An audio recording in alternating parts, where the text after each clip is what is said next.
पाकिस्तान का बैरूनी कर्जा अब 131 अरब डॉलर से तजाविज कर गया है, जिससे मुल्क एक नाजुक इक्तिसादी दोराहे पर खड़ा है। आने वाले माली साल 2025-26 में पाकिस्तान को कम से कम 23 अरब डॉलर का बैरूनी कर्ज और सूद वापस करना पड़ेगा।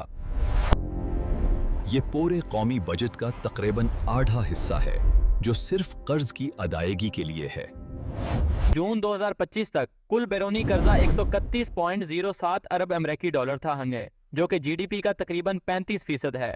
IMF का मंसूबा है कि ये 2025-26 के इख्तिताम तक तकरीबन 126.7 अरब डॉलर्स तक पहुंच जाएगा।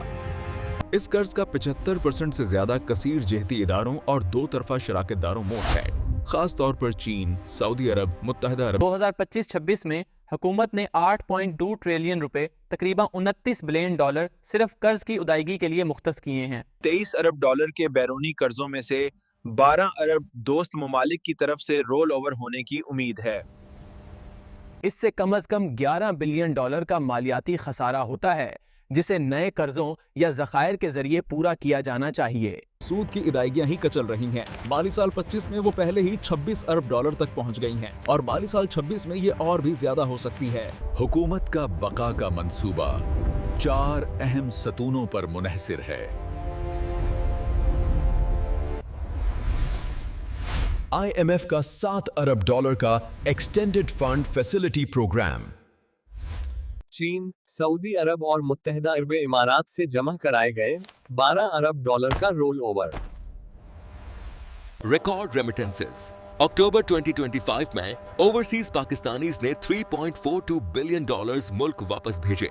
तकलीफ दे मालियाती इस्लाहात, ज्यादा टैक्स, कम सब्सिडीज और मजीद शोबों को टैक्स के दायरे में लाना। लेकिन करंट अकाउंट का खसारा वापस आ गया है।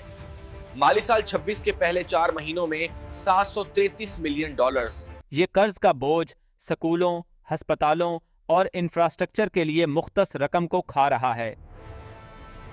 दिफाई बजट 2.5 ट्रिलियन रुपए है, जिससे तरक्की के लिए और भी कम रकम बचती है।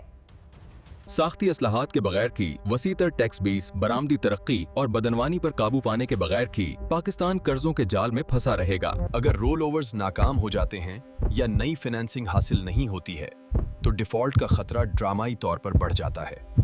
पाकिस्तान एक दोराहे पर खड़ा है।